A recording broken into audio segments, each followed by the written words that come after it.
Assalamualaikum warahmatullahi wabarakatuh.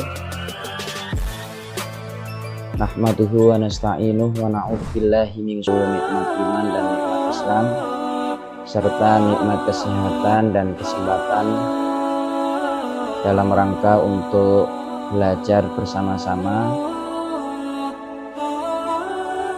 Kedua kalinya sholat ma'asalam tercurahkan kepada baginda Nabi Muhammad SAW, Nabi yang membawa risalah Islam sebagai agama rahmatan lil alamin, dan kita berharap dan berdoa setiap waktu agar kita termasuk orang-orang yang diberikan petunjuk oleh Allah dan juga diberikan syafaat atau pertolongan oleh baginda Nabi Muhammad SAW. Sebelumnya yang saya banggakan para peserta kegiatan Amaliyah Ramadan dimanapun kalian berada. Di sini Pak Nanang akan membagi ilmu mengenai fikih Islam, yaitu dasar-dasar ilmu fikih yang wajib diketahui setiap muslim. Pada kesempatan ini nanti fokus kita adalah mengkaji mengenai fikih puasa, yang di dalamnya ada perintah puasa juga. Para peserta kegiatan Amaliyah Ramadan dimanapun kalian berada, sebelum Pak Nanang menyampaikan, silahkan terlebih dahulu kalian membawa buku dan alat tulis untuk mencatat beberapa hal yang nanti Pak Nanang akan sampaikan, untuk kalian jadikan referensi sekaligus menyelesaikan tugas yang sudah terjadwal di dalam kegiatan Amaliyah Ramadan secara daring SMA 15 Semarang. Peserta kegiatan Amaliyah Ramadan yang berbahagia dan dirahmati oleh Allah Subhanahu wa taala, harus kita sadari bahwa fikih itu merupakan sebuah produk hasanah intelektualitas ya, atau intelektual peradaban Islam yang sangat berharga. Fikih menawarkan sebuah jawaban yang beragam terhadap berbagai fenomena kehidupan masyarakat, baik dalam peribadatan maupun dalam muamalah. Nah, dalam pemaparan kali ini nanti Pak Nanang akan membahas terlebih dahulu tentang pengertian fikih secara definitif ya, secara bahasa, dengan harapan bisa memberikan pemahaman kepada kita tentang hakikat fikih tersebut. Ada satu qaul atau ucapan dari Imam Abu Ishaq Asy-Syirazi. Beliau menerangkan bahwa fikih itu artinya pengetahuan tentang hukum-hukum syariat melalui metode ijtihad.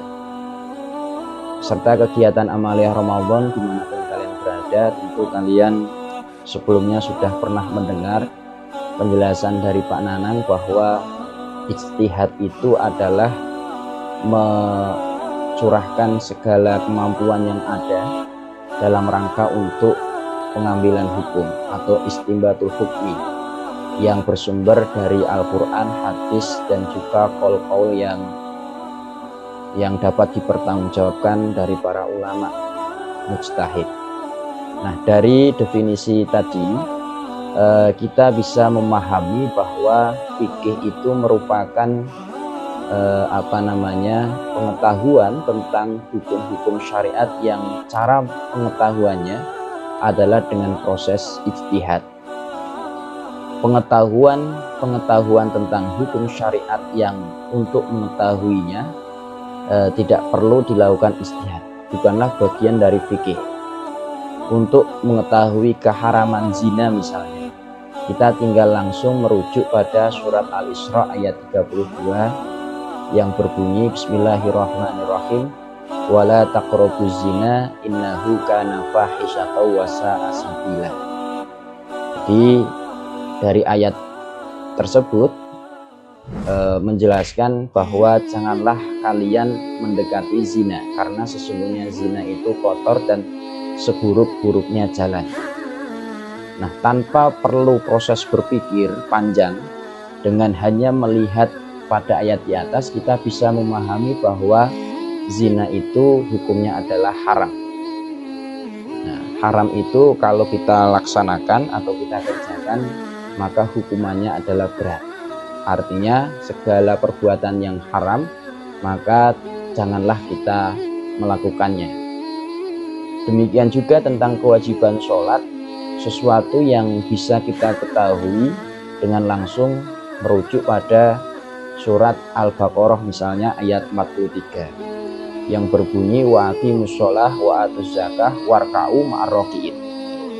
Jadi dirikanlah sholat dan tunaikan zakat, dan sholat rukuklah, ya, sholat di dalam sholat itu ada rukuklah bersama orang-orang yang sholat.